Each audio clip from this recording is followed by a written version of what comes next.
अमरावती शहराच्या समस्यांवर आता खुद्द महानगरपालिका आयुक्त ऍक्शन मोडमध्ये आले आहेत.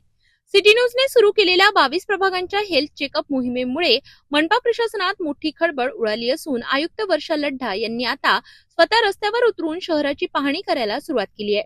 शहरातील वाढती वाहतूक कोंडी, ठिकठिकाणी पडलेले कचऱ्याचे ढीग आणि प्रलंबित नागरी समस्या लक्षात घेता आयुक्त वर्षा लढ्ढा यांनी शहराच्या विविध भागांचा दौरा केला. या दौऱ्याची सुरुवात विश्वरत्न डॉक्टर बाबासाहेब आंबेडकर चौक म्हणजेच इरविन चौकातून झाली. त्यानंतर IMA हॉल, कॅम्प परिसर, सायन्स कोर मैदान आणि मालवीय चौकापर्यंत आयुक्तांनी प्रत्येक कोपऱ्याची बारकाईने पाहणी केली.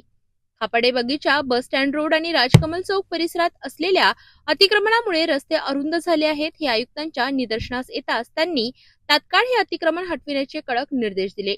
विशेषतः अंबादेवी मंदिर ते हनुमान व्यायाम प्रसारक मंडळापर्यंत रात्रीच्या वेळी लागणाऱ्या अनधिकृत फेरीवाल्यांमुळे होणारी वाहतूक कोंडी आता प्रशासनाच्या रडारवर आहे. केवळ कारवाईच नाही तर नागरिकांच्या मनोरंजनासाठी आणि सुविधेसाठी प्रशांत नगर उद्यानाचा विकास आणि शहरात खाऊगल्ली सुरू करण्याच्या प्रक्रियेला वेग देण्याच्या सूचनाही त्यांनी दिल्या आहेत.